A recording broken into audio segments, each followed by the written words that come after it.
എല്ലാ സ്ഥലവും എല്ലാ കുട്ടികൾക്കും ഒരുപോലെ മാച്ച് ആവില്ല. ആക്ച്വലി പേരൻസിന് ഇതിനെപ്പറ്റിയുള്ള ഒരു അവയർനെസ് ഇല്ല. എവിടെ പോയി ചോദിക്കണമെന്ന് അവർക്കും അറിയില്ല. അവർക്കും അറിയാവുന്ന കുറച്ച് പെർട്ടിക്കുലർ ആയിട്ടുള്ള കോഴ്സസ് ഉണ്ട്. തമാശ രീതി പറയുകയാണെന്നുണ്ടെങ്കിൽ പല വീടുകളിലും കേശവ മാമന്മാർ ഒരു ഭയങ്കര കാര്യമാണ്. ഈ സ്റ്റുഡൻസ് ഉണ്ടല്ലോ, ട്രെൻഡ് അനുസരിച്ച് കോഴ്സുകൾ ചൂസ് ചെയ്യുന്നത് ഇപ്പൊ കാണുന്നുണ്ട്. അതിനെ പറ്റി എന്താ അഭിപ്രായം?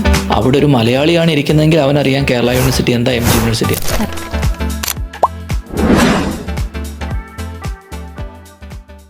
+1 +2 പഠിക്കുന്ന അല്ലെങ്കിൽ ഡിഗ്രി പഠിക്കുന്ന സ്റ്റുഡൻസിനും പേരൻസിനും ഹയർ എഡ്യൂക്കേഷനെ പറ്റി കുറേയധികം ഡൗട്ട്സ് ഉണ്ടാവും. ഈ ഡൗട്ട്സ് ഡിസ്കസ് ചെയ്യാനായി നമ്മുടെ കൂടെ ഇന്നുള്ളത് ഇൻഫിനിറ്റ് എഡ്യൂക്കേഷൻ്റെ കോ-ഫൗണ്ടർ ആൻഡ് മാനേജിംഗ് പാർട്ട്ണറായ അരുൺ ആർ പിള്ളയാണ്. ഹായ് അരുൺ. ഹായ് സുകന്യ, നമസ്കാരം. +1 +2 പഠിക്കുന്ന കുട്ടികളും പേരൻസൊക്കെ ആകെ ഇപ്പോൾ കൺഫ്യൂസ്ഡ് ആയിട്ട് നിൽക്കുക. ഈ എക്സാം കഴിഞ്ഞിട്ട് ഇനി കുട്ടികൾ ഏത് കോഴ്സ് എടുക്കണം അല്ലെങ്കിൽ ഏത് രാജ്യത്ത് പോകണം, മൊത്തത്തിലൊരു കൺഫ്യൂഷനാണ്. സോ ഇങ്ങനെയുള്ളവരോട് അരുണിന് എന്താ പറയാനുള്ളത്? സുനിയ, ഒട്ടുമിക്ക പേരൻസിനും ഇതൊരു വലിയ കൺഫ്യൂഷൻ തന്നെയാണ്. ചില കുട്ടികളെന്ന് പറയുന്നത് ഓൾറെഡി ഡിസൈഡഡ് ആയിരിക്കും എവിടെ പഠിക്കണം, എന്ത് പഠിക്കണം എന്നൊക്കെയുള്ളത്. പക്ഷേ കൂടെ പഠിക്കുന്ന കുട്ടികൾ പല ഓപ്ഷൻസ് പറയുമ്പോൾ, അതായത് ഒരുപാട് ഓപ്ഷൻസ് വരുന്നതിനനുസരിച്ച് ഈ കൺഫ്യൂഷൻസ് വരും. അത് സ്വാഭാവികമാണ്. അതിന് ചെയ്യാൻ പറ്റുന്ന കാര്യം എന്താണെന്ന് വെച്ചാൽ ഒരു ബെറ്റർ അഡ്വൈസ് എടുക്കുക എന്നുള്ളതാണ്. നല്ലൊരു കൺസൾട്ടൻറ്റിനെ കണ്ട് അവരുടെ അഭിരുചിക്കനുസരിച്ച് നല്ലൊരു കൺസൾട്ടേഷൻ എടുക്കുക. അപ്പോൾ അവർക്ക് ഈ ഒരു കൺഫ്യൂഷൻ മാറ്റാൻ പറ്റും. അപ്പോൾ ഇൻഫിനിറ്റ് എഡ്യൂക്കേഷൻ എന്ന് പറയുന്ന സ്ഥാപനം ഒരു കൺസൾട്ടൻ്റായിട്ട് വർക്ക് ചെയ്യുവാണോ? തീർച്ചയായിട്ടും. ഇൻഫിനിറ്റ് എഡ്യൂക്കേഷൻ എന്ന് പറയുന്നത് നമ്മളൊരു കൺസൾട്ടൻസി തന്നെയാണ്. നമ്മുടെ നാട്ടിലും എബ്രോഡും ഒക്കെ ആയിട്ട് കുറേ കൺസൾട്ടൻസീസ് ഉണ്ട്.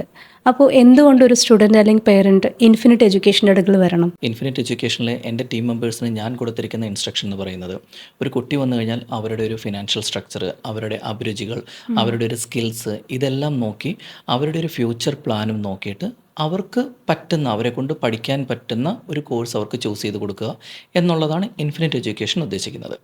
അല്ലാതെ ഒരു കുട്ടി നമ്മൾ വന്നു കഴിഞ്ഞാൽ ഒരു ഷോർട്ട് ടേം ആയിട്ടല്ല ഞാനൊരു കുട്ടി വന്നാൽ കാണുന്നത്. എൻ്റെ വിഷൻ എന്ന് പറയുന്നത് ഒരു ലോങ് ടേം വിഷനാണ്. ഒരു കുട്ടി ഡിഗ്രി എടുക്കാനോ അതല്ലെന്നുണ്ടെങ്കിൽ ഒരു PG എടുക്കാനോ വരികയാണെന്നുണ്ടെങ്കിൽ അവരതിന് ശേഷവും നമ്മൾക്കൊരു റെഫറൻസ് തരണം, അല്ലെങ്കിൽ നമ്മളുടെ സ്ഥാപനത്തെ വീണ്ടും റെക്കമെൻഡ് ചെയ്യണം എന്നുള്ള ഒരു ചിന്തയിലാണ് ഞാനും എൻ്റെ ടീമും പ്രവർത്തിക്കുന്നത്. അങ്ങനെ ഉണ്ടെങ്കിൽ ഒരു കുട്ടിക്ക് ഡയറക്റ്റ് ഒരു യൂണിവേഴ്സിറ്റിയിൽ അല്ലെങ്കിൽ കോളേജിൽ അപ്ലൈ ചെയ്യാമല്ലോ. എന്തുകൊണ്ടാണ് ഇൻഫിനിറ്റ് ത്രൂ അവർ അഡ്മിഷൻ എടുക്കേണ്ട ഒരു ആവശ്യം? ഒരു കുട്ടി നേരിട്ടൊരു കോളേജിലോ അതല്ലെങ്കിൽ ഒരു യൂണിവേഴ്സിറ്റിയിലോ അഡ്മിഷൻ എടുക്കുമ്പോൾ അതിന് പല ഘട്ടങ്ങളുണ്ട്. പല സ്റ്റേജിൽ, ഏതെങ്കിലും ഒരു സ്റ്റേജിൽ അവർ സ്ട്രക്ക് ആവാനുള്ള സാധ്യതയുണ്ട്. ചിലപ്പോൾ അവർക്ക് ഫീസിനെ കുറിച്ച്, അതല്ലെന്നുണ്ടെങ്കിൽ അതിൻ്റെ പ്രൊസീജിയറിനെ കുറിച്ച് ചിലപ്പോൾ അവർക്ക് സംശയമുണ്ടാകാം. അതുമല്ല എന്നുണ്ടെങ്കിൽ ആ കോഴ്സ് അവർക്ക് ഫിറ്റാണോ എന്നുള്ളതാണ് ആദ്യം അറിയേണ്ടത്. ഒരു കുട്ടി നേരിട്ട് പോയി കോളേജിൽ അഡ്മിഷൻ എടുക്കുന്നതും ഇൻഫിനിറ്റ് അല്ലെങ്കിൽ ഒരു കൺസൾട്ടൻറ്റ് ത്രൂ അഡ്മിഷൻ എടുക്കുന്നതും തമ്മിൽ തീർച്ചയായിട്ടും ഒരു വ്യത്യാസമുണ്ട്. ആ വ്യത്യാസം എന്താണെന്ന് പറഞ്ഞു കഴിഞ്ഞാൽ, നേരിട്ട് പോയി അഡ്മിഷൻ എടുക്കുമ്പോൾ അവർക്ക് മറ്റുള്ള കാര്യങ്ങൾ അറിയില്ല. അതല്ലെന്നുണ്ടെങ്കിൽ ആ ഒരു കോളേജ് മാത്രമേ ഉള്ളൂ. എക്സാമ്പിൾ പറഞ്ഞു കഴിഞ്ഞാൽ BCA പഠിക്കണം, കമ്പ്യൂട്ടർ ആപ്ലിക്കേഷൻ പഠിക്കാൻ താല്പര്യമുള്ളൊരു കുട്ടി, അവരൊരു കോളേജോ അതല്ലെന്നുണ്ടെങ്കിൽ ഒരു യൂണിവേഴ്സിറ്റിയോ എബ്രോഡുള്ള ഏതെങ്കിലും ഒരു കൺട്രി അവർ ചൂസ് ചെയ്തു, അവരതിലേക്ക് പോകുന്നു. നമ്മുടെ അടുക്കിലേക്ക് വരുന്ന സമയത്ത് നമ്മൾ അവരോട് ചോദിക്കും, ആ ഒരു കോളേജിൽ തന്നെ, അല്ലെങ്കിൽ എന്തുകൊണ്ട് ആ ഒരു കോളേജ് ചൂസ് ചെയ്തു.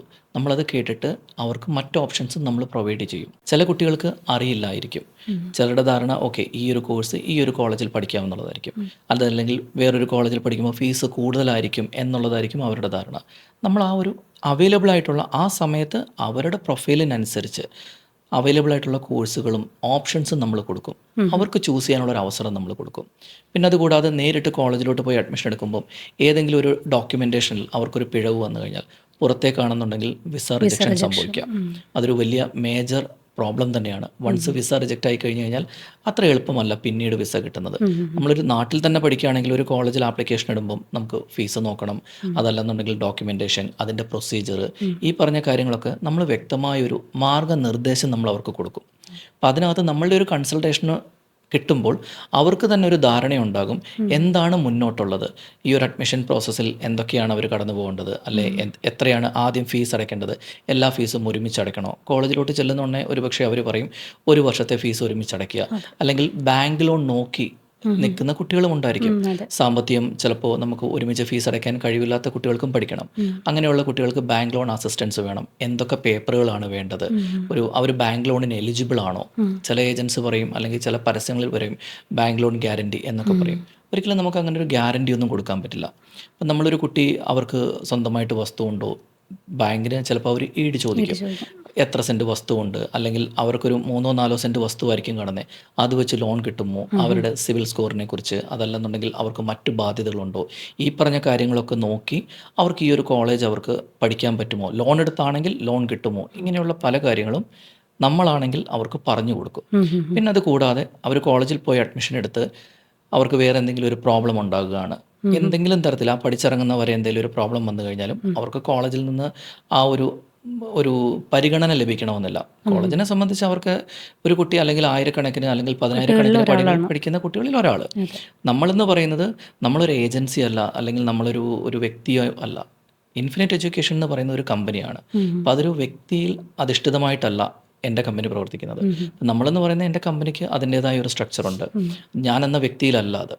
അപ്പോൾ അവിടെ നാളെ എന്തെങ്കിലും ഒരു കുട്ടിക്കോ ഒരു പേരൻറ്റിനോ ഒരു ആവശ്യം വന്നു കഴിഞ്ഞാൽ ഏത് സമയത്തും നമ്മളുടെ ഏതെങ്കിലും ഓഫീസിൽ, നമുക്ക് പല രാജ്യങ്ങളിൽ ഓഫീസുണ്ട്, നമ്മളുടെ ഏതെങ്കിലും ഒരു ഓഫീസിൽ വരികയാണെങ്കിലും പഠിച്ചിറങ്ങി അവർക്ക് സർട്ടിഫിക്കറ്റ് കിട്ടുന്നത് വരെയും നമ്മൾ ആ ഒരു സർവീസ് അവർക്ക് പ്രൊവൈഡ് ചെയ്യുന്നുണ്ടാകും. ഇനി പഠിച്ചിറങ്ങിക്കഴിഞ്ഞാലും അവർക്ക് അടുത്തതെന്ത്, ഒരു ജോബ് അസിസ്റ്റൻസ് വേണമെന്നുണ്ടെങ്കിൽ നമ്മളതൊരു ഗ്യാരണ്ടി ആയിട്ടോ നമ്മൾ ചെയ്തു തരാമെന്നല്ല, നമ്മളുടെ ഒരു സർവീസ് പോലെ ഒരു ജോബ് അസിസ്റ്റൻസ് നമ്മൾ പ്രൊവൈഡ് ചെയ്ത് കൊടുക്കാറുണ്ട്. ഇനി ഹയർ എഡ്യൂക്കേഷൻ അവർക്ക് വേണം, നമ്മൾ തീർച്ചയായിട്ടും നമ്മൾ ആ ഒരു ഹയർ എഡ്യൂക്കേഷനും നമ്മൾ അവരെ സപ്പോർട്ട് ചെയ്യാറുണ്ട്. സോ ഒരു കോളേജിൽ നേരിട്ട് പോകുന്നതും നമ്മളുടെ അടുക്കൽ വരുന്നതെന്ന് പറയുമ്പം നമ്മുടെ അടുക്കൽ വരുന്നത് കൊണ്ട് അവർക്ക് അഡീഷണൽ യാതൊരു എക്സ്പെൻസും ഇല്ല. നമ്മൾ ഫീസും കാര്യങ്ങളും എല്ലാം അവർ നേരിട്ട് കോളേജിലാണ് അടയ്ക്കുന്നത്, അല്ലെങ്കിൽ യൂണിവേഴ്സിറ്റിയിലാണ് അവർ അടയ്ക്കുന്നത്. ഓക്കെ. അപ്പോൾ ഒരു കുട്ടി പഠിച്ചുകൊണ്ടിരിക്കുമ്പോൾ ഏത് ക്ലാസ് മുതൽ തന്നെ പ്ലാൻ ചെയ്യണം? ഈ +2 കഴിഞ്ഞിട്ടാണല്ലോ ഒരു മേജർ ടേണിംഗ് എന്ന് പറയുന്നത്, അല്ലേ? അല്ല, 10th കഴിഞ്ഞിട്ട് തന്നെ ഒരു മേജർ ടേണിംഗ് പോയിന്റ് ആണ്. സോ അപ്പോൾ അവർ ഏത് ക്ലാസ് മുതൽ ഇതെല്ലാം ഡിസൈഡ് ചെയ്യണം, അല്ലെങ്കിൽ പ്ലാൻ ചെയ്യാൻ തുടങ്ങണം? നമ്മുടെയൊക്കെ കുട്ടിക്കാലത്ത് പറയുമായിരുന്നു 10ാം ക്ലാസ്സാണ് ജീവിതത്തിൻ്റെ വഴിത്തിരിവെന്ന് പറയുന്നത്. ഇപ്പോൾ ശരിക്കും പറഞ്ഞു കഴിഞ്ഞാൽ 10ാം ക്ലാസ് എന്ന് പറയുന്നത് ജീവിതത്തിൻ്റെ വഴിത്തിരിവെന്നുള്ളതല്ല, പക്ഷേ 10ാം ക്ലാസ്സിന് മുമ്പ് തന്നെ നമ്മൾ ചിന്തിച്ച് തുടങ്ങണമെന്നാണ് എൻ്റെ ഒരു അഭിപ്രായം. അത് കുട്ടിക്ക് ചിന്തിക്കാൻ അതിനുള്ള കഴിവായില്ലെങ്കിലും മാതാപിതാക്കൾ തീർച്ചയായിട്ടും അതിനെക്കുറിച്ച് ചിന്തിച്ചിരിക്കണം. ഇപ്പം എൻ്റെ വീട്ടിലുള്ള കുട്ടികളുടെ അല്ലെങ്കിൽ എൻ്റെ മക്കളുടെ എന്താണ് അവരുടെ സ്കില്ലെന്ന് എനിക്ക്, അല്ലെങ്കിൽ മാതാപിതാക്കളായ എനിക്കും എൻ്റെ ഭാര്യയ്ക്കുമേ അറിയുള്ളൂ. അത് എൻ്റെ മക്കൾക്ക് ചിലപ്പോൾ അത് മനസ്സിലാക്കാനുള്ളൊരു പ്രായമായിട്ടില്ല, അല്ലെങ്കിൽ അവർക്ക് അതിനൊരു കഴിവായിട്ടില്ലെങ്കിൽ മാതാപിതാക്കളായ ഞങ്ങൾ അതിനെക്കുറിച്ച് ചിന്തിക്കണം. എൻ്റെ മകന് അല്ലെങ്കിൽ എൻ്റെ മകൾക്ക് മാത്സ് ഇച്ചിരി പാടാണെന്നുണ്ടെങ്കിൽ മാത്സ് ഓറിയൻറ്റഡ് ആയിട്ടുള്ളതിനെക്കുറിച്ച് ഞാൻ പ്ലാൻ ചെയ്തിട്ട് കാര്യമില്ല. കുട്ടിയുടെ കഴിവെന്താണ്? എൻ്റെ മകന് ചിലപ്പോൾ ടെക്നിക്കൽ സ്കിൽസ് ആയിരിക്കും, അല്ലെങ്കിൽ വേറൊരു കുട്ടിക്ക് ഒരു അഡ്മിനിസ്ട്രേഷൻ സ്കില്ലായിരിക്കും, ചിലർക്കൊരു ഹോസ്പിറ്റാലിറ്റി ആയിരിക്കും. അവരുടെ സ്കില്ല് മനസ്സിലാക്കി നമ്മളൊരു കരിയർ കൺസൾട്ടൻറ്റിനെ ഒരു 8th 9th നമ്മൾ കൺസൾട്ട് ചെയ്താൽ അത് വളരെ നല്ലതാണ്. ഞാൻ തീർച്ചയായിട്ടും എൻ്റെ മുമ്പിൽ വരുന്ന പേരൻസിനോടായാലും ഞാൻ പറയുന്നത് കുട്ടികളുടെ ഇഷ്ടത്തിന് വിടുക. അവർക്കത് ഇഷ്ടമില്ലെങ്കിൽ അവരോട് സംസാരിക്കുക. കുട്ടികൾക്കൊരു താല്പര്യം കാണും അതിനകത്ത്. എക്സാമ്പിൾ പറയുകയാണെങ്കിൽ ഇപ്പം ഏറ്റവും എക്സ്പെൻസീവ് ആയിട്ടുള്ളൊരു കോഴ്സാണല്ലോ MBBS.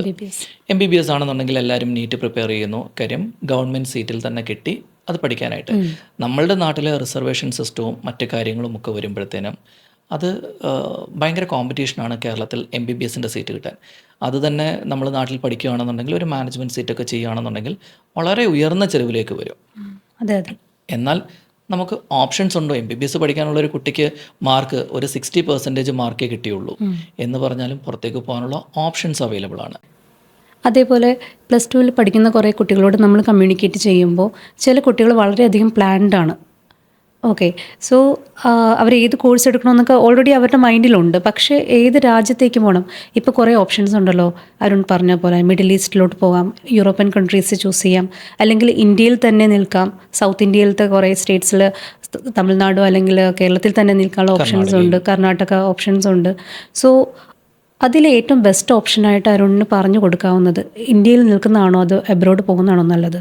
നല്ലൊരു ചോദ്യമാണ് സുകന്യ ചോദിച്ചത്. കാര്യം ഏറ്റവും കൂടുതൽ കുട്ടികൾ മിസ്ലീഡ് ചെയ്യപ്പെടുന്നത് ഈ ഒരു സ്റ്റേജിലാണ്. ഓപ്ഷൻസ് കൂടുമ്പോൾ നമ്മളുടെ കൺഫ്യൂഷൻസും കൂടും.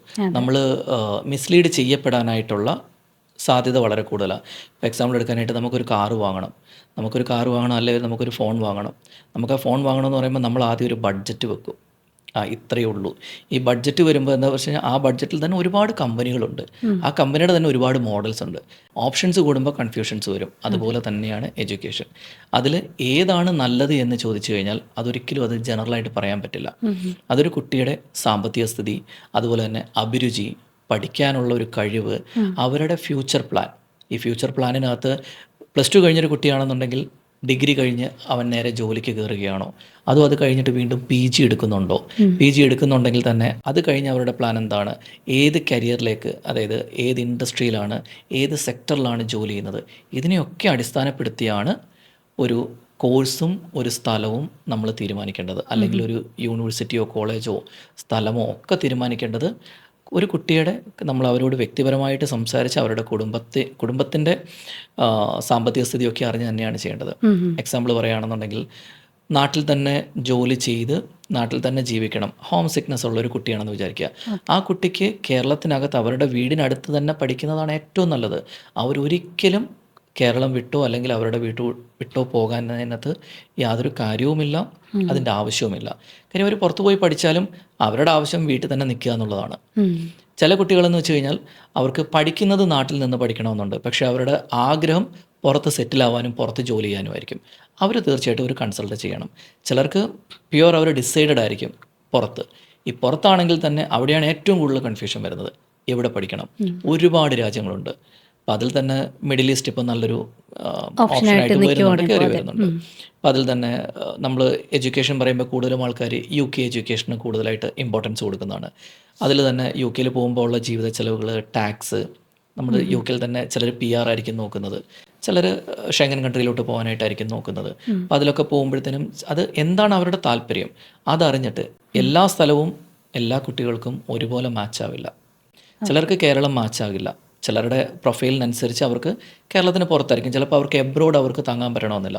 പക്ഷേ കേരളത്തിന് പുറത്തുള്ള മറ്റ് സംസ്ഥാനങ്ങൾ, തമിഴ്നാട്, കർണാടക, സൗത്ത് ഇന്ത്യ ഉണ്ട്, ചിലർക്ക് നോർത്ത് ഇന്ത്യയിലോട്ട് പോകാം. അങ്ങനെ ഒരുപാട് ഓപ്ഷൻസ് നമുക്കുണ്ട്. അതിൻ്റെ ആൻസർ പറയുകയാണെങ്കിൽ അത് ജനറലായിട്ടുള്ളതല്ല. അതൊരു കുട്ടിയോട് സംസാരിച്ച്, അവരുടെ പേരൻസിനോട് സംസാരിച്ച്, കുട്ടിയുടെ പ്രൊഫൈൽ അനുസരിച്ച്, അവരുടെ സാമ്പത്തിക സ്ഥിതി അനുസരിച്ച്, കുട്ടിയുടെ ഫ്യൂച്ചർ പ്ലാൻ അനുസരിച്ച് മാത്രം ഡിസൈഡ് ചെയ്യേണ്ട ഒരു കാര്യമാണ്.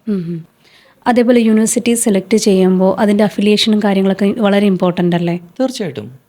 നമ്മൾ ഏതൊരു കോഴ്സ് എടുക്കുമ്പോഴും നമ്മൾ ആദ്യം നോക്കേണ്ടത് ഏത് സ്ഥലത്ത് പഠിക്കുന്നു എന്നുള്ളതിനെക്കാട്ടിൽ കൂടുതൽ ആ പഠിക്കുന്ന യൂണിവേഴ്സിറ്റിയുടെ സർട്ടിഫിക്കറ്റിന് വാല്യൂ ഉണ്ടോ, അവിടെ നിന്ന് പഠിച്ച കുട്ടികളൊക്കെ പ്ലേസ്ഡ് ആയിട്ടുണ്ടോ, പ്ലേസ്ഡ് ആയിട്ടുണ്ടെങ്കിൽ തന്നെ എന്താണ് അവരുടെയൊക്കെ സ്ഥിതി, അങ്ങനെ ഒരുപാട് കാര്യങ്ങൾ നോക്കാനുണ്ട്. ഇപ്പം നമ്മളുടെ നാട്ടിൽ പഠിക്കുകയാണെങ്കിൽ university grant commission, UGC, engineering ആണെന്നുണ്ടെങ്കിൽ AICT, all India council for technical education, അതുപോലെ നഴ്സിംഗ് ആണെങ്കിൽ നഴ്സിംഗ് കൗൺസിൽസ് ഉണ്ട്, LLB ആണെങ്കിൽ ബാർ കൗൺസിൽ ഉണ്ട്, ഫാർമസി ആണെങ്കിൽ ഫാർമസി കൗൺസിൽ ഉണ്ട്. അതുപോലെ എന്ത് കരിയർ ആണോ നമ്മൾ അതിൻ്റെ അതാത് കൗൺസിലിൻ്റെ അല്ലെങ്കിൽ അതാത് അതോറിറ്റിയുടെ അംഗീകാരമുണ്ടോ എന്നുള്ളത് നമ്മൾ നോക്കണം.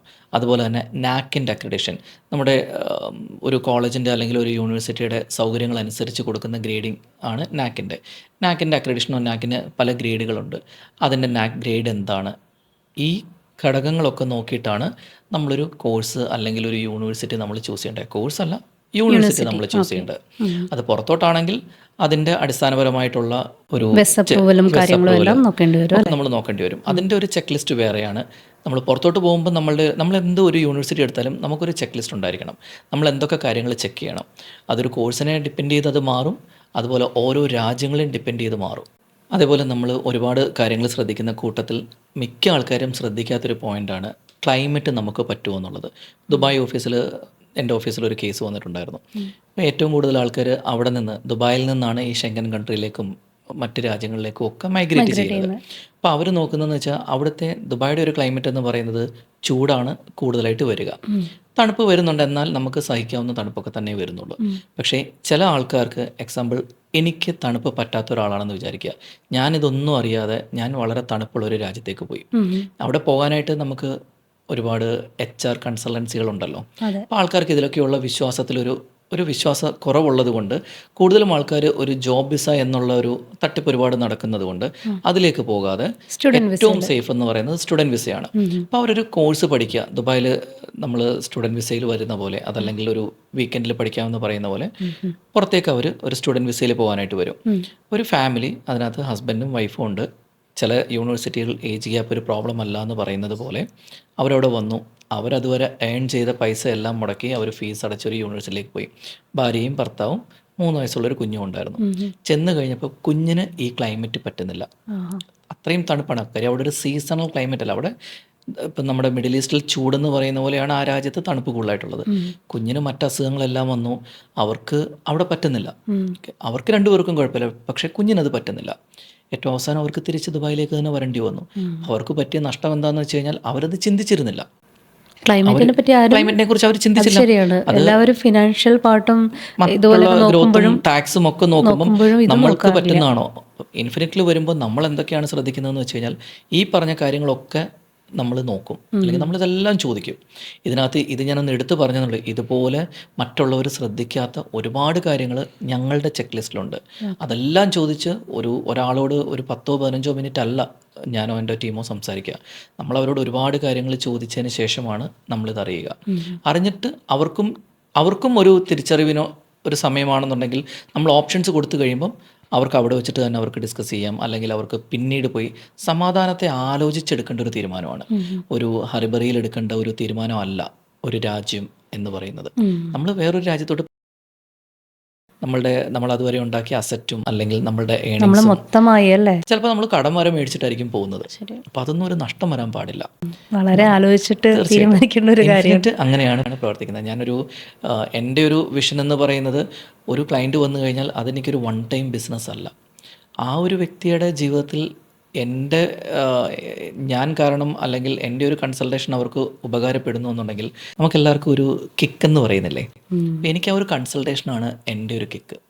അപ്പോൾ അതിൽ നമ്മൾ പറഞ്ഞു കൊടുക്കുന്ന ഒരു കാര്യം മറ്റൊരാളുടെ ജീവിതത്തിൽ ഉപകാരപ്പെടുന്നുണ്ടെങ്കിൽ അത് നമുക്കൊരു സുഖമാണ്. അത് എൻജോയ് ചെയ്ത് കഴിഞ്ഞാൽ നമുക്കതൊരു രസമാണ്. മിഡിൽ ഈസ്റ്റ് നല്ലൊരു ഓപ്ഷനാണ് നമ്മളിപ്പോൾ ഡിസ്കസ് ചെയ്തല്ലോ. അപ്പോൾ ഷെങ്കൻ കൺട്രീസുമായിട്ട് കമ്പയർ ചെയ്യുമ്പോൾ എന്തെങ്കിലും കുട്ടികൾക്ക് ബെനിഫിഷ്യലായിട്ട് ഫ്യൂച്ചർ കിട്ടാനായിട്ട് ചാൻസ് ഉള്ളതാണോ മിഡിൽ ഈസ്റ്റിൽ പഠിച്ചു കഴിഞ്ഞാൽ? എന്താണ് പ്രത്യേകത? ഷെങ്കൻ കൺട്രിക്ക് അതിൻ്റേതായ പ്രയോജനങ്ങളുണ്ട്, മിഡിൽ ഈസ്റ്റിന് അതിൻ്റേതായ പ്രയോജനങ്ങളുണ്ട്. അത് തീർച്ചയായിട്ടും വ്യക്തിപരമായിട്ട് ഡിപ്പെൻഡഡ് ആണ്. പിന്നെ മിഡിൽ ഈസ്റ്റിൽ പഠിച്ചാൽ ഒരുപാട് കുട്ടികൾ ഇപ്പം മിഡിൽ ഈസ്റ്റ് ചൂസ് ചെയ്യുന്നുണ്ട്, എസ്പെഷ്യലി ദുബായ്. എന്താണ് അത് ദുബായ് ചൂസ് ചെയ്യുന്നതെന്ന് ഒരു കാരണം, ഈ പറയുന്ന ഷെങ്കൻ കൺട്രീസിലെ യൂണിവേഴ്സിറ്റീസിൻ്റെ എല്ലാ ക്യാമ്പസും തന്നെ ദുബായിൽ അവൈലബിൾ ആണ്. ഒരു അമേരിക്കൻ യൂണിവേഴ്സിറ്റി ആയാലും യൂറോപ്യൻ യൂണിവേഴ്സിറ്റി ആയാലും ഓസ്ട്രേലിയൻ യൂണിവേഴ്സിറ്റി ആയാലും UK യൂണിവേഴ്സിറ്റി ആയാലും എല്ലാം തന്നെ, ഈവൻ ഇന്ത്യൻ യൂണിവേഴ്സിറ്റീസ് പോലും, അമിറ്റി യൂണിവേഴ്സിറ്റീസ് പോലുള്ള യൂണിവേഴ്സിറ്റികൾ അല്ലെങ്കിൽ മണിപ്പാൽ യൂണിവേഴ്സിറ്റി ഒക്കെ തന്നെ, നമ്മളുടെ ഇന്ത്യൻ യൂണിവേഴ്സിറ്റി പോലും ദുബായിൽ അവൈലബിൾ ആണ്. ദുബായിൽ പഠിക്കുമ്പോൾ ഉള്ളൊരു ഗുണം, എക്സാമ്പിൾ പറഞ്ഞു കഴിഞ്ഞാൽ MBA നമ്മളുടെ ഇവിടെ നാട്ടിൽ അത് 2 വർഷമാണ്. ദുബായിൽ ഇത് 1 വർഷം കൊണ്ട് നമുക്ക് പൂർത്തിയാക്കാൻ പറ്റും. അതുപോലെ തന്നെ ദുബായിൽ പഠിക്കുമ്പം ഈവനിങ് ബാച്ചായിട്ട് ചെയ്യാം. സർട്ടിഫിക്കറ്റിലോ അഫിലിയേഷൻസിലോ അല്ലെങ്കിൽ അതിൻ്റെ വാല്യൂവിലോ ഒന്നും ഒരു വ്യത്യാസവുമില്ല. നമ്മുടെ നാട്ടിൽ 2 വർഷം കൊണ്ട് പൂർത്തിയാക്കേണ്ട കോഴ്സ് നമുക്ക് PG 1 വർഷം കൊണ്ട് ദുബായിൽ പൂർത്തിയാക്കാം. അതേ സമയത്ത് ഒരു ഷെങ്കൻ കൺട്രിയിലോ വേറെ എവിടെയെങ്കിലും ആണെങ്കിൽ പാർട്ട് ടൈം ആയിട്ടായിരിക്കും നമുക്ക് വർക്ക് ചെയ്യാനുള്ള ഒരു ഓപ്ഷൻ കിട്ടുക. വീക്ക്ലി 48 അവേഴ്സാണ് നമുക്ക് വർക്ക് ചെയ്യുന്നത് സ്റ്റാൻഡേർഡ് പ്രകാരം. ആ 48 മണിക്കൂർ എന്നുള്ളത് ചിലയിടത്ത് 24 മണിക്കൂറായിരിക്കും ഒരു വീക്കിൽ പറ്റുക. നമുക്ക് ലിമിറ്റേഷനുണ്ട്. ദുബായിലേക്ക് വരുമ്പം അങ്ങനെയുള്ള ലിമിറ്റേഷനൊന്നും ഇല്ല. ഫുൾ ടൈം ആയിട്ട് വർക്ക് ചെയ്യാനുള്ള ഓപ്ഷൻസും ദുബായിൽ അവൈലബിൾ ആണ്. അപ്പോൾ അവരെപ്പോഴായിരിക്കും പഠിക്കുക അങ്ങനെ ഫുൾ ടൈം ആയിട്ട് ജോലി ചെയ്യുമ്പോൾ? ദുബായിൽ എന്ന് പറയുന്നത് നമ്മുടെ ഒരു ട്രഡീഷണൽ സ്റ്റഡി സിസ്റ്റം അല്ല, കാണാതെ പഠിച്ചെഴുതുക എന്നുള്ളതല്ല. അവിടെ ടെക്സ്റ്റ് ബുക്ക് ഇല്ല. അവിടെ കൂടുതലും പ്രോജക്റ്റ് അല്ലെങ്കിൽ സെമിനാർ ഓറിയൻറ്റഡ് ആണ്. കൂടുതലും അത് 100% പേപ്പർലെസ് ആയിട്ടാണ് ദുബായിലെ മിക്ക യൂണിവേഴ്സിറ്റികളും ഇപ്പോൾ ഫോളോ ചെയ്യുന്നത്. അപ്പോൾ അവർക്കൊരു ടാസ്ക് കൊടുക്കും അല്ലെങ്കിൽ ഒരു പ്രൊജക്റ്റ് കൊടുക്കും, അവർ ചെയ്താണ് അത് പഠിക്കുന്നത്. പിന്നെ ലേറ്റസ്റ്റ് ടെക്നോളജിയാണ് അവിടെ കൂടുതലായിട്ട് പഠിപ്പിക്കുക. അവർക്ക് എപ്പോഴാണ് പഠിപ്പിക്കുക അല്ലെങ്കിൽ എപ്പോഴാണ് അവർ പഠിക്കുക എന്ന് ചോദിച്ചു കഴിഞ്ഞാൽ അവർക്ക് നൈറ്റ് പഠിക്കാം, ഈവനിങ് ബാച്ചിൽ അവർക്ക് ജോയിൻ ചെയ്യാം, വീക്കെൻഡ് ബാച്ചിൽ അവർക്ക് ജോയിൻ ചെയ്യാം, സാറ്റർഡേ സൺഡേ ഒക്കെ അവർക്ക് പഠിക്കാൻ പറ്റും. അപ്പോൾ അവരുടെ ഒരു ഗുണം എന്താണെന്ന് വെച്ച് കഴിഞ്ഞാൽ തിങ്കൾ മുതൽ വെള്ളി വരെ അവർക്ക് ഫുൾ ടൈം ആയിട്ട് ജോലി ചെയ്യാം, സാറ്റർഡേ സൺഡേ ഹോളിഡേയിൽ അവർക്ക് പഠിക്കാം. മറ്റു രാജ്യത്തൊന്നും ഇല്ലാത്തൊരു പ്രത്യേകത തന്നെയുണ്ട്. പിന്നെ കമ്പാരിറ്റീവ്ലി ഇപ്പോൾ ഒരു UK യൂണിവേഴ്സിറ്റിയോ അല്ലെങ്കിൽ ഒരു ഓസ്ട്രേലിയൻ യൂണിവേഴ്സിറ്റിയോ അവിടുത്തെ ജീവിത ചെലവിൻ്റെ അത്രയും വരുന്നില്ല ദുബായിൽ. മോർ ഓവർ ടാക്സ് ബെനിഫിറ്റ്, നമ്മൾ എത്ര നമ്മൾക്ക് ഇൻകം നമ്മൾ ഉണ്ടാക്കുന്നു എന്ന് പറഞ്ഞാൽ UAE ഇന്നത്തേത് നമുക്ക് നിയമം എപ്പോൾ വേണമെങ്കിലും മാറാം. ഇന്നത്തെ നമ്മളുടെ ഒരു ലെവൽ വെച്ചിട്ട് അവിടെ ഇൻഡിവിജ്വൽസിന് UAE ടാക്സ് ഇല്ല. ആകെയുള്ളത് നമ്മുടെ നാട്ടിൽ നമ്മൾ 18% GST കൊടുക്കുന്ന പോലെ അവിടെ 5% നമ്മളൊരു സാധനം വാങ്ങുകയാണെങ്കിൽ 5% നമ്മൾ VAT കൊടുക്കണം, VAT, വാല്യൂ ആഡഡ് ടാക്സ്, അത്രയേ ഉള്ളൂ. നമ്മളുടെ ഇൻകത്തിന് ഇപ്പോൾ പരിധിയില്ല. നമ്മൾ എത്ര ഏൺ ചെയ്താലും അതിന് നമ്മൾ ടാക്സ് കൊടുക്കണ്ട. എത്ര വേണേലും നമുക്കത് ടാക്സ് ഫ്രീ ആയിട്ട് നമ്മുടെ ഇന്ത്യയിലേക്ക്, നമ്മുടെ നാട്ടിലേക്ക് അയക്കാം. നാട്ടിലായാലും NRI അക്കൗണ്ടിൽ നമുക്ക് ടാക്സ് വരുന്നില്ല. ഈ സ്റ്റുഡൻസ് ഉണ്ടല്ലോ, ട്രെൻഡ് അനുസരിച്ച് കോഴ്സുകൾ ചൂസ് ചെയ്യുന്നത് ഇപ്പോൾ കാണുന്നുണ്ട്. ഉണ്ട്. അതിനെപ്പറ്റി എന്താ അഭിപ്രായം? ആ ഒരു വാക്കിൻ്റെ അർത്ഥം പോലെ തന്നെ ട്രെൻഡ് എന്ന് പറയുന്നത് അതൊരു സ്റ്റെബിലിറ്റി ഇല്ലാത്ത, അതിനൊരു സ്ഥിരതയില്ല, മാറിക്കൊണ്ടിരിക്കും. ഇപ്പം ഇന്നത്തെ ട്രെൻഡ് അനുസരിച്ച് നമ്മളൊരു കാര്യം എടുത്താൽ ഈ AI എന്ന് നമ്മൾ പറയുന്നത്, നമ്മളിപ്പോൾ ഒരു AI യുഗത്തിലാണ്, ആർട്ടിഫിഷ്യൽ ഇൻ്റലിജൻസ്. ഇതെന്ന് പറയുന്നത് നമ്മൾ കേൾക്കാൻ തുടങ്ങിയിട്ട് ഒരു 5 വർഷമേ ആയിട്ടുള്ളൂ. അതിന് മുമ്പ് വേറൊരു ട്രെൻഡ് ഉണ്ടായിരുന്നു. ഇപ്പോൾ ഒരു ട്രെൻഡിൽ നിൽക്കുകയാണ് കമ്പ്യൂട്ടർ അല്ലെങ്കിൽ കമ്പ്യൂട്ടർ ആപ്ലിക്കേഷൻ. ഇതൊക്കെ ഇപ്പോഴത്തെ ഒരു ട്രെൻഡാണ്. നാളെ ഇത് മാറിയേക്കാം, അടുത്ത് എന്തെങ്കിലും വരും. നമുക്കിങ്ങനെ മാറിക്കൊണ്ടിരിക്കുകയല്ലേ ടെക്നോളജി. അപ്പം ട്രെൻഡ് അനുസരിച്ചല്ല പോകേണ്ടത്. അപ്പം ട്രെൻഡ് നമ്മൾ അനുസരിച്ച് നമ്മൾ കാലത്തിനൊത്ത് നമ്മൾ മുന്നേറണം. അപ്ഡേറ്റഡ് ആവേണ്ടത് അർജൻറ്റായിട്ടുള്ളൊരു കാര്യമാണ്, അത് അത്യാവശ്യമായിട്ടുള്ള കാര്യമാണ്. നമ്മൾ സ്മാർട്ടായിട്ട് ഒരു ബേസിക് ഫൗണ്ടേഷൻ പഠിക്കുക. ഇപ്പം കമ്പ്യൂട്ടർ, ഇപ്പം എനിക്ക് എഞ്ചിനീയറിംഗിലാണ് താല്പര്യമെങ്കിൽ അത് കമ്പ്യൂട്ടറിൻ്റെ ആണെങ്കിൽ ഞാൻ കമ്പ്യൂട്ടർ എഞ്ചിനീയറിംഗ് എടുക്കണം. എനിക്ക് എഞ്ചിൻ അങ്ങനത്തെ കാര്യങ്ങളാണെന്നുണ്ടെങ്കിൽ ഞാൻ മെക്കാനിക്കൽ എഞ്ചിനീയറിംഗ് എടുക്കണം. ബേസിക് ഒരു ഫൗണ്ടേഷൻ എടുക്കുക. പിന്നീട് വരുന്ന കാലത്തിൻ്റെ ടെക്നോളജിക്ക് അനുസരിച്ച് ആഡ് ഓൺ കോഴ്സുകൾ, എക്സാക്ട്ലി ആഡ് ഓൺ കോഴ്സുകൾ ചെയ്യുക. സ്പെഷ്യലൈസ് ചെയ്തുള്ള കോഴ്സുകൾ, സ്കിൽ കോഴ്സുകൾ ചെയ്യുക. ഇപ്പം ഇപ്പോഴൊന്നും കോളേജുകളിൽ നമ്മുടെ നാട്ടിലെ നോക്കുകയാണെന്നുണ്ടെങ്കിൽ പല കോളേജുകളിലും കുട്ടികളില്ല. കാര്യം ട്രഡീഷണൽ ആയിട്ടുള്ള BA ഹിന്ദി അല്ലെങ്കിൽ BCom അങ്ങനെയുള്ള കോഴ്സുകൾക്കൊന്നുമില്ല. അതിൻ്റെ കൂട്ടത്തിൽ ആഡ് ഓൺ ഉള്ള കോഴ്സുകൾക്കാണ് കുട്ടികൾക്ക് താല്പര്യം.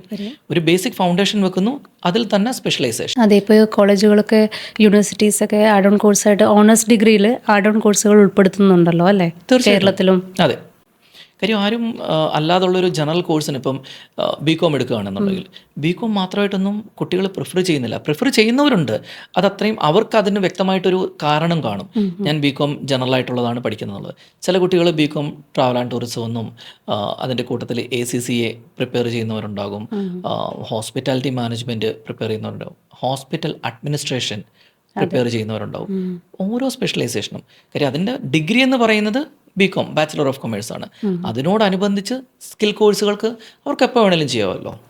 നമ്മൾ മുമ്പേ ചോദിച്ചൊരു ചോദ്യത്തിനകത്ത് വരുന്നുണ്ട്, എപ്പോഴാണ് പ്ലാൻ ചെയ്യേണ്ടത് എന്നൊരു ചോദ്യം വന്നിരുന്നു. അപ്പോൾ അതിൽ നമ്മൾ പറഞ്ഞ പോലെ തന്നെ ഇതൊന്നും ചെയ്തില്ല, ഡിഗ്രി കഴിഞ്ഞാണ് വരുന്നതെന്നുണ്ടെങ്കിലും ഏത് സമയത്തും, ആരാ പറഞ്ഞതെന്ന് എനിക്ക് ഓർമ്മയില്ല, പണ്ടാരോ പറഞ്ഞിട്ടുണ്ട്, മരണം വരെ ഒരാൾ വിദ്യാർത്ഥിയാണെന്നുള്ളത്. നമ്മുടെ മരണം വരെ നമ്മൾ പുതിയ കാര്യങ്ങൾ പഠിച്ചുകൊണ്ടിരിക്കുകയാണ്. നമുക്ക് പഠനത്തിന് നമുക്ക് പ്രായപരിധിയൊന്നുമില്ല. അതുപോലെ തന്നെ പുറത്ത് പഠിക്കുമ്പോൾ നമ്മുടെ നാട്ടിലാണെന്നുണ്ടെങ്കിലാണ് ഇപ്പം എനിക്കിപ്പോൾ പോയൊരു BCom എടുക്കണം അല്ലെങ്കിൽ എഞ്ചിനീയറിംഗ് എടുക്കണം എന്നുണ്ടെങ്കിൽ ചില യൂണിവേഴ്സിറ്റികളിൽ അല്ലെങ്കിൽ ചില കോഴ്സുകൾക്ക് പ്രായപരിധി ഉണ്ട്. നമ്മുടെ നാട്ടിൽ പ്രായപരിധി ഇല്ലാത്ത ഒരു കോഴ്സ് LLB ആണ്. ബാക്കിയുള്ള ചില കോഴ്സുകൾക്കൊക്കെ പ്രായപരിധിയുണ്ട്. പക്ഷേ ചില വിദേശ യൂണിവേഴ്സിറ്റികളിലേക്ക് പോകുമ്പം അതൊരു വലിയ അഡ്വാൻറ്റേജാണ്. അവിടെ ഇയർ ഗ്യാപ്പ് പ്രശ്നമല്ല, പ്രായം ഒരു പ്രശ്നമല്ല, ലാംഗ്വേജ് IELTS ഇല്ലാതെ തന്നെ ഒരുപാട് വിദേശ രാജ്യങ്ങളിൽ പഠിക്കാം. ഒരുപാട് ഓപ്ഷൻസ് ഉണ്ട്. അതിന് മീഡിയം ഓഫ് ഇൻസ്ട്രക്ഷൻ ഇംഗ്ലീഷ് ആയിരിക്കണമെന്ന് മാത്രമേ ഉള്ളൂ. അതേപോലെ മറ്റൊരു സംശയമാണ്, ഗവൺമെൻറ് യൂണിവേഴ്സിറ്റീസും ഉണ്ട്, ഡീംഡ് യൂണിവേഴ്സിറ്റീസ്, അങ്ങനെ ഡിഫറെൻ്റ് ആയിട്ട് കാറ്റഗറൈസ് ചെയ്തിട്ടുണ്ടല്ലോ. സോ അത് തമ്മിൽ എന്തെങ്കിലും വ്യത്യാസമുണ്ടോ, അതോ എല്ലാത്തിനും ഒരേ വാല്യൂ ആണോ ഉള്ളത്?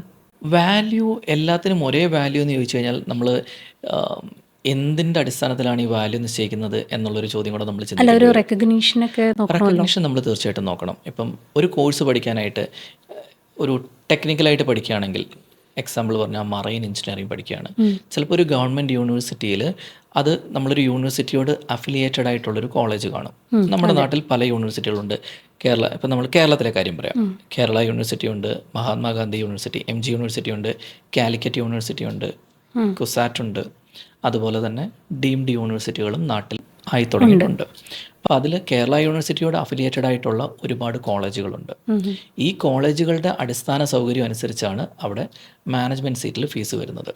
ചിലപ്പോൾ ഒരു നല്ല ലെവലിൽ, ഞാൻ ഒരു കോളേജിൻ്റെയും പേരെടുത്ത് പറയുന്നില്ല, നല്ല രീതിയിൽ പ്രവർത്തിക്കുന്ന ഒരു കോളേജിൻ്റെ അടിസ്ഥാന സൗകര്യമായിരിക്കില്ല ചിലപ്പോൾ വേറൊരു കോളേജിൽ വരുന്നത്. ഫീസിലും അതിനനുസരിച്ചുള്ള വ്യത്യാസം ഉണ്ടാവും. അപ്പോൾ അതിൽ നമ്മൾ ഒരു ഡീംഡ് യൂണിവേഴ്സിറ്റി ആണെന്നുണ്ടെങ്കിൽ അതിലെപ്പോഴും ഒരു ഹൈ ലെവൽ ഇൻഫ്രാസ്ട്രക്ചർ അവർ മെയിൻറ്റെയിൻ ചെയ്യുന്നുണ്ടായിരിക്കും. ചിലവ് കൂടുതലാണ്, എക്സ്പെൻസീവാണ്, ഫീസ് കൂടുതലായിരിക്കും, അതിനനുസരിച്ച് എക്സ്പോഷറും ഉണ്ടായിരിക്കും. അപ്പോൾ അത് ഡീംഡ് യൂണിവേഴ്സിറ്റിയിൽ വേറൊരു ഗുണം എന്താണെന്ന് വെച്ച് കഴിഞ്ഞാൽ ലേറ്റസ്റ്റ് ടെക്നോളജികൾ സിലബസ് അപ്ഡേറ്റ് ചെയ്യാനായിട്ട് അവർക്ക് വലിയ പാടൊന്നുമില്ല. അവർ ഈസി ആയിട്ട് സിലബസ് അപ്ഡേറ്റ് ചെയ്തുകൊണ്ടിരിക്കും. ഈ അപ്ഡേഷൻ എന്ന് പറയുന്നത് വളരെ ഇമ്പോർട്ടൻ്റ് ആയിട്ടുള്ളൊരു കാര്യമാണ്. നമ്മുടെ ഗവൺമെൻറ് യൂണിവേഴ്സിറ്റികളിൽ ഒരു സിലബസ് ഒന്ന് മാറണമെന്നുണ്ടെങ്കിൽ അതിനത് ഒരു ചടങ്ങ് തന്നെയാണത്. അതൊന്നായി ഇംപ്ലിമെൻ്റ് ആയി വരാൻ കാലതാമസമുണ്ട് compare to deemed university. Government യൂണിവേഴ്സിറ്റികളിൽ പഠിച്ച കുട്ടികൾക്ക് എന്തെങ്കിലും പ്രയോറിറ്റി കൊടുക്കുന്നുണ്ടോ ജോലികളിലോ? ഒരിക്കലുമില്ല. മുമ്പേ ചോദിച്ച ചോദ്യത്തിൻ്റെയും ഇതിൻ്റെയും അങ്ങനെ നോക്കുകയാണെങ്കിൽ റെക്കഗ്നിഷൻ അല്ലെങ്കിൽ വാല്യൂ എന്നൊക്കെ പറയുന്നത് എല്ലാം ഒരുപോലെ തന്നെയാണ്. അത് പഠിക്കുന്ന കോഴ്സിനെയും എടുക്കുന്ന യൂണിവേഴ്സിറ്റിയും അനുസരിച്ച് നമ്മൾ എന്തിനാ സർട്ടിഫിക്കറ്റ് യൂസ് ചെയ്യുന്നു, അവിടെ നമ്മുടെ ആ ഉപയോഗത്തിനനുസരിച്ചാണ് ഈ റെക്കഗ്നിഷനും വാല്യൂവും ഒക്കെ മാറുന്നത്. നോക്കേണ്ടത് ഇപ്പം നമ്മൾ പുറത്തോട്ട് പോവുകയാണെന്നുണ്ടെങ്കിൽ കേരളത്തിൽ പഠിച്ചൊരു കുട്ടി ദുബായിലേക്ക് വരുമ്പം അവിടെ അല്ലെങ്കിൽ വേറൊരു രാജ്യത്തോട്ട് പോകുമ്പം അവിടെ ഒരു മലയാളിയാണ് ഇരിക്കുന്നതെങ്കിൽ അവനറിയാം കേരള യൂണിവേഴ്സിറ്റി എന്താ, MG യൂണിവേഴ്സിറ്റി എന്താ. ഒരു മലയാളി അല്ലാത്ത ഒരാൾക്ക് ഇപ്പം നമുക്ക് മഹാരാഷ്ട്രയിലെ 2-3 യൂണിവേഴ്സിറ്റി പറഞ്ഞാൽ ചിലപ്പോൾ നമുക്ക് നമ്മുടെ നാട്ടിലെ ഉള്ളതായതുകൊണ്ട് അറിയണമെന്നുണ്ടായിരിക്കും. പക്ഷേ ഒരാളോട് ചോദിച്ചു കഴിഞ്ഞാൽ ശ്രീലങ്കയിലെ ഒരു യൂണിവേഴ്സിറ്റി പറഞ്ഞു കഴിഞ്ഞാൽ, ശ്രീലങ്ക ഒരു പരിചയവും ഇല്ലാത്ത ഒരാൾക്ക് ശ്രീലങ്കയിലെ ഒരു യൂണിവേഴ്സിറ്റി പറഞ്ഞു കഴിഞ്ഞാൽ അത് ഗവൺമെൻറ് യൂണിവേഴ്സിറ്റി ആയാലോ എത്ര വലിയ യൂണിവേഴ്സിറ്റി ആണെങ്കിലും അതിൻ്റെ വാല്യൂ അറിയണമെന്നില്ല. അവരെ സംബന്ധിച്ച് അവർ നോക്കുന്നത് എന്താ, ഈ പറയുന്ന പോലെ വെസ് അപ്രൂവൽ ഉണ്ടോ, അതിൻ്റേതായ എംബസി അറ്റസ്റ്റഡ് ഉണ്ടോ, അതിന് അംഗീകാരങ്ങളുണ്ടോ എന്ന് മാത്രമേ അവർ നോക്കുകയുള്ളൂ. അപ്പം നമുക്ക് അവിടെ കിട്ടുന്ന എക്സ്പോഷർ, ആ കുട്ടിയെ ഇപ്പോൾ ഒരു ഇൻ്റർവ്യൂവിന് എൻ്റെ മുമ്പിൽ അല്ലെങ്കിൽ ഒരു ഇൻ്റർവ്യൂവിന് നമ്മൾ ചെല്ലുകയാണ് എന്ന് വിചാരിക്കുക, ആ ഇൻ്റർവ്യൂവറുടെ മൈൻഡ് സെറ്റാണ് അതിനെ എങ്ങനെ വിലയിരുത്തുന്നു എന്നുള്ളത്. വാല്യൂ നമ്മൾ എവിടെ യൂസ് ചെയ്യുന്നു എന്നുള്ളതനുസരിച്ച് ഡിപ്പെൻഡ് ആവും. അതിന് ഗവൺമെൻറ് യൂണിവേഴ്സിറ്റിക്ക് വാല്യൂ കൂടുതൽ അല്ലെങ്കിൽ ഡീംഡ് യൂണിവേഴ്സിറ്റിക്ക് വാല്യൂ കൂടുതൽ അങ്ങനെയൊന്നുമില്ല. അത് നമ്മൾ എവിടെ ഉപയോഗിക്കുന്നതിനനുസരിച്ച്, നമ്മുടെ ആവശ്യം അനുസരിച്ച് നമ്മൾ എവിടെ ഉപയോഗിക്കുന്നു എന്നുള്ളതിനനുസരിച്ച് അതിന് ചിലപ്പം ചില എക്സ്പോഷർ, നമ്മളുടെ ഒരു എക്സ്പീരിയൻസ് ഉള്ളൂ, അതിനനുസരിച്ച് നമുക്ക് ഗുണങ്ങൾ കിട്ടുമെന്നേ ഉള്ളൂ. Okay. MBBS, BSc nursing, engineering ഇതൊക്കെയാണ് നോർമലായിട്ട് എല്ലാവരുടെ മനസ്സിൽ +2 കഴിയുമ്പോൾ വരുന്നത് അല്ലേ? തീർച്ചയായിട്ടും. അതുകൂടാതെ ഇപ്പോഴത്തെ ഒരു കാലഘട്ടത്തിൽ മുൻനിരയിൽ നിൽക്കുന്ന ഏതെങ്കിലും കോഴ്സുകൾ സജസ്റ്റ് ചെയ്യാവോ? ഈ പറഞ്ഞ ട്രഡീഷണൽ കോഴ്സുകളല്ലാതെ ഒരുപാട് കോഴ്സുകൾ പണ്ടുകൊണ്ട് ആൾക്കാർ പഠിക്കുന്നില്ല എന്നേ ഉള്ളൂ. പക്ഷേ ഇപ്പോൾ കുറച്ചുകൂടി വൈഡായിട്ട് നമുക്ക് അവൈലബിൾ ആണ്. ഇപ്പം ഫുഡ് ടെക്നോളജി, അതുപോലെ തന്നെ video editing, VFX, multimedia, animation, ഒരുപാട് കോഴ്സസ് അവൈലബിൾ ആണ്. നമ്മളുടെ ഒരു പാഷനെ അറിഞ്ഞിട്ട് നമ്മൾ അതിനുള്ള കോഴ്സുകൾ എവിടെയാണ്, ആ ഒരു കോളേജിന് അല്ലെങ്കിൽ യൂണിവേഴ്സിറ്റിക്ക് അംഗീകാരമുണ്ടോ, വാലിഡിറ്റി ഉണ്ടോ, ഇതൊക്കെ നോക്കിയാണ് നമ്മൾ ചൂസ് ചെയ്യേണ്ടത്. ഒരുപാട് കോഴ്സസ് അവൈലബിൾ ആണ് ഈ പറഞ്ഞ ഇതിനകത്തൊക്കെ. ആക്ച്വലി പേരൻസിന് ഇതിനെപ്പറ്റിയുള്ള ഒരു അവയർനെസ് ഇല്ല, എവിടെ പോയി ചോദിക്കണമെന്ന് അവർക്കും അറിയില്ല. അവർക്കും അറിയാവുന്ന കുറച്ച് പെർട്ടിക്കുലർ ആയിട്ടുള്ള കോഴ്സസ് ഉണ്ട്, അതാണ് സ്റ്റുഡൻസിനെയും മക്കളെയും ഒക്കെ അവർ ഫോഴ്സ് ചെയ്ത് എടുപ്പിച്ചുകൊണ്ടിരിക്കുന്നത്. പക്ഷേ അവരുടെ പാഷൻ അനുസരിച്ചുള്ള കുറേ കോഴ്സസ് ഇപ്പോൾ അവൈലബിൾ ആണ്. അപ്പോൾ അതിന് വേണ്ടിയിട്ട് കൺസൾട്ടൻസ് ഹെൽപ്പ് ചെയ്യാൻ പറ്റും അല്ലേ? തീർച്ചയായിട്ടും. അവിടെയാണ് കൺസൾട്ടൻസിൻ്റെ ഒരു പ്രാധാന്യം വരുന്നത്. നമ്മൾ തമാശ രീതി പറയുകയാണെന്നുണ്ടെങ്കിൽ പല വീടുകളിലും കേശവൻ മാമന്മാർ ഒരു ഭയങ്കര കാര്യമാണ്. പലരും ഇങ്ങനെ വരും, ചിലപ്പോൾ ആരെങ്കിലും കുട്ടി ഒരു വിധത്തിൽ പറഞ്ഞ് പേരൻറ്റിനെ കൺവിൻസ് ചെയ്ത് വെച്ചേക്കുമായിരിക്കും. ആ സമയത്തായിരിക്കും ഒരു മാമൻ വരുന്നത്. മാമൻ വന്നിട്ട് പറയും, അല്ലെങ്കിൽ ഒരു അയൽക്കാരൻ വന്നിട്ട് പറയും, എന്തിന് അവനെ അവിടെ വിട്ടാൽ ശരിയാവില്ല, അല്ലെങ്കിൽ അവളെ അവിടെ വിട്ടാൽ ശരിയാകത്തില്ല, നമ്മുടെ കൺമുന്നിൽ നിർത്തി പഠിപ്പിക്കണം, കഴിഞ്ഞു. അപ്പോൾ ഇതൊക്കെ ഒരു വലിയ കാര്യമാണ്. നമ്മളെപ്പോഴും പറയേണ്ടതെന്ന് വെച്ചാൽ അങ്ങനെയുള്ള സിറ്റുവേഷൻസിൽ നമ്മളവരൊരു കൺസൾട്ടൻറ്റിൻ്റെ അടുക്കിലേക്ക് വരുമ്പോൾ നമ്മളാണ് അവർക്ക് അവരുടെ ഒരു അഭിരുചി, അതാണ് ഞാൻ ഈ പറയുന്ന സ്കിൽ അല്ലെങ്കിൽ ഒരു ആപ്റ്റിറ്റ്യൂഡ് നമ്മൾ മനസ്സിലാക്കിയിട്ട് അതിനനുസരിച്ചുള്ള കോഴ്സുകൾ നമ്മൾ പറഞ്ഞു കൊടുക്കണം. ജനറിക്കായിട്ട് പറയാനാണെങ്കിൽ കുറേ കോഴ്സുകളുണ്ട്, അത് വ്യക്തിപരമായിട്ട് നമ്മൾ ചെയ്യേണ്ടതാണ്. ഓക്കെ. മറ്റൊരു സംശയമാണ്, ഈ പുറത്ത് യൂണിവേഴ്സിറ്റീസിലൊക്കെ പഠിച്ചിട്ട് അവിടെ തന്നെ ഗവൺമെൻറ്റിൽ കയറാനായിട്ട് പറ്റുമോ ജോലിക്ക്? അതിനെന്താ ചെയ്യേണ്ടത്? അതിനെന്താ ചെയ്യേണ്ടതെന്ന് ചോദിച്ചു കഴിഞ്ഞാൽ നമ്മൾ ഏത് രാജ്യത്താണ് എന്നുള്ളതിനനുസരിച്ചാണ്. അല്ല, ആ കോഴ്സ് പഠിച്ച ഒരു സ്റ്റുഡൻറ്റിന് ഇപ്പം നമ്മളെ നാട്ടിൽ പഠിച്ചിട്ട് നാട്ടിൽ തന്നെ ജോലി കയറുന്നുണ്ടല്ലോ, അതേപോലെ ആ കോഴ്സിൽ തന്നെ അവിടുത്തെ ഗവൺമെൻറ്റിൽ ജോലി കിട്ടാനായിട്ടുള്ള ചാൻസുകളുണ്ടോ, അല്ലെങ്കിൽ അതിനെന്തെങ്കിലും എക്സാംസോ കാര്യങ്ങളോ ഉണ്ടോ? എക്സാംസ് എന്ത് ജോലി എന്നുള്ളതിനെ അടിസ്ഥാനപ്പെടുത്തി ഉണ്ടാകും. അതിനെന്ത് ചെയ്യണം എന്ന് ചോദിച്ചു കഴിഞ്ഞാൽ അത് ആ രാജ്യത്തെ ഏത് ഗവൺമെന്റിന്റെ ഏത് സെക്ടറിലാണ് കയറുന്നത് അതനുസരിച്ച് അതിന് അതിൻ്റെതായ മാനദണ്ഡങ്ങളും ചിലപ്പോൾ എക്സാംസും ഉണ്ടായിരിക്കും. അതിൽ നമ്മൾ അവിടെ തന്നെ പഠിക്കുന്നതാണെങ്കിൽ ഒരു മുൻഗണന തീർച്ചയായിട്ടും കിട്ടും. ഈ കോളേജുകളും യൂണിവേഴ്സിറ്റീസും ഒക്കെ തന്നെ പ്ലേസ്മെന്റ് പ്രൊവൈഡ് ചെയ്യുന്നുണ്ടോ? അങ്ങനത്തെ എന്തെങ്കിലും ഹെൽപ്പ് സ്റ്റുഡൻസിന് കിട്ടുമോ? ഹെൽപ്പ് എന്ന് പറയുന്നത് ഇൻഫിനിറ്റിൻ്റെ ഭാഗത്തു നിന്നാണെങ്കിൽ തീർച്ചയായിട്ടും ഞാൻ പറഞ്ഞതുപോലെ അവർക്ക് പഠിച്ചിറങ്ങിയെന്ന് പറഞ്ഞാലും നമ്മളുടെ ഭാഗത്തു നിന്ന് എപ്പോഴും ഒരു അസിസ്റ്റൻസ് ഏത് സമയത്തും അവർക്ക് നമ്മളെ കോൺടാക്ട് ചെയ്യാം. ഇനി പ്ലേസ്മെൻറ്റ് അസിസ്റ്റൻസ് പ്രൊവൈഡ് ചെയ്യുന്ന അല്ലെങ്കിൽ പ്ലേസ്മെൻറ്റ് അസിസ്റ്റൻസ് എന്ന് പറയുന്ന യൂണിവേഴ്സിറ്റികളുണ്ട്. 100% പ്ലേസ്മെൻറ്റ് ഗ്യാരണ്ടി കൊടുക്കുന്ന യൂണിവേഴ്സിറ്റികളുണ്ട് അല്ലെങ്കിൽ കോളേജുകളുണ്ട്. ഇനി ഇതൊന്നും മെൻഷൻ ചെയ്യാത്ത കോളേജുകളും യൂണിവേഴ്സിറ്റികളുണ്ട്. അത് ഡിപ്പെൻസ് ആണ്. ഇപ്പം നമ്മൾ കൊടുക്കുന്ന ഇപ്പം അത് 100% പ്ലേസ്മെൻറ്റ് കൊടുക്കുന്ന യൂണിവേഴ്സിറ്റികൾക്ക് ചിലപ്പം അവരുടെ ഫീസിനകത്ത് അത് നല്ലൊരു യൂണിവേഴ്സിറ്റി അവരുടെ ഒരു ഇൻഫ്രാസ്ട്രക്ചറും ഒക്കെ നല്ലതാണെങ്കിൽ മാത്രമേ ഈ പ്ലേസ്മെൻറ്റ് ചെയ്യുന്ന കമ്പനികൾ അവരുടെയിലേക്ക് എത്തണമെന്നുണ്ടെങ്കിൽ അതിനൊരു അടിസ്ഥാന സൗകര്യം ഉണ്ടായിരിക്കണം. അപ്പം അതിലൊക്കെ വരുമ്പോൾ അതിനനുസരിച്ചുള്ള ഫീസ് കാണും. ചിലപ്പോൾ ഇതൊന്നും ഗ്യാരണ്ടി കൊടുക്കാതെ ജസ്റ്റ് പഠിക്കുക, പഠിച്ചിറങ്ങിയ സർട്ടിഫിക്കറ്റുമായിട്ട് നിങ്ങൾ തന്നെ ജോലി കണ്ടെത്തുക എന്ന് പറയുന്ന കോളേജുകളിൽ ചിലപ്പോൾ ഫീസൊക്കെ കുറച്ച് കുറവായിരിക്കും. അത് നമ്മളുടെ സൗകര്യത്തിനനുസരിച്ച് നമ്മളൊരു കോളേജ് ചൂസ് ചെയ്യുമ്പോൾ ശ്രദ്ധിക്കേണ്ട കാര്യങ്ങളാണ്. ചെയ്യുന്ന കോളേജുകളുണ്ട്, യൂണിവേഴ്സിറ്റികളും ഉണ്ട്. അപ്പോൾ എന്തായാലും പേരൻസ് അപ്പോൾ അത്രയും സ്ട്രെസ് എടുക്കേണ്ട ആവശ്യമില്ല. ഒരു കൺസൾട്ടൻറ്റിൻ്റെ അടുക്കൽ പോയി കഴിഞ്ഞ് കഴിഞ്ഞാൽ പ്രോപ്പറായിട്ടൊരു ഗൈഡൻസ് അവർക്ക് കിട്ടും അല്ലേ? തീർച്ചയായിട്ടും തുടക്കത്തിൽ തന്നെ ഒരു പ്രോപ്പറായിട്ടൊരു കൺസൾട്ടേഷൻ കിട്ടിക്കഴിഞ്ഞാൽ കുട്ടികൾക്കും പേരൻസിനും അവർക്ക് ഡിസൈഡ് ചെയ്യാം, അവർക്ക് പ്ലാൻ ചെയ്യാം എന്താണ്. അതുപോലെ തന്നെ പഠിച്ചിറങ്ങുമ്പം ഒരു കൺസൾട്ടൻ്റ് എടുക്കുക വന്നു കഴിഞ്ഞാൽ കോളേജ് ഒരിക്കലും പറയില്ല പഠിച്ചിറങ്ങുമ്പോൾ നിങ്ങൾക്ക് ഇത്ര രൂപ ചിലവ് വരും എന്നുള്ളത്. നമ്മളുടെ ഒരു എക്സ്പീരിയൻസിനകത്ത് എനിക്ക് തീർച്ചയായിട്ടും ഞാൻ ആദ്യം പറയും, നിങ്ങൾ ഏത് കോഴ്സാണെങ്കിലും എടുക്കുമ്പോൾ പഠിച്ചിറങ്ങുമ്പോൾ എക്സാക്റ്റ് എമൗണ്ട് നമുക്ക് ഒരിക്കലും പറയാൻ പറ്റില്ല. പക്ഷെ നമുക്കൊരു റേഞ്ച് പറയാൻ പറ്റും. ആ റേഞ്ചിൻ്റെ ഒരു ±10% ചേഞ്ച് ആവുകയുള്ളൂ. സോ ഒരു സ്റ്റുഡൻറ്റ് പഠിക്കുന്ന സമയം മുതൽ അല്ലെങ്കിൽ ജോലിക്ക് കയറുന്ന ടൈം വരെയുള്ള എല്ലാ കാര്യങ്ങളും നമ്മൾ ഡിസ്കസ് ചെയ്തിട്ടുണ്ട്. ഇന്ത്യക്കകത്തും പുറത്തുള്ള കോഴ്സസ് അല്ലെങ്കിൽ യൂണിവേഴ്സിറ്റീസ്, അക്രഡിറ്റേഷൻസ്, റെക്കഗ്നീഷൻസ്, അല്ലെങ്കിൽ ജോലിക്കുള്ള ചാൻസസ് എന്തൊക്കെയാണ്, എന്തെല്ലാം കാര്യങ്ങൾ ശ്രദ്ധിക്കണം, എല്ലാം നമ്മളിപ്പോൾ ഡിസ്കസ് ചെയ്തിട്ടുണ്ട്. ഇനി ഇതിൻ്റെ കൂടുതൽ ഇൻഫർമേഷനായിട്ട് ഇൻഫിനിറ്റിനെ കോൺടാക്റ്റ് ചെയ്യൂ.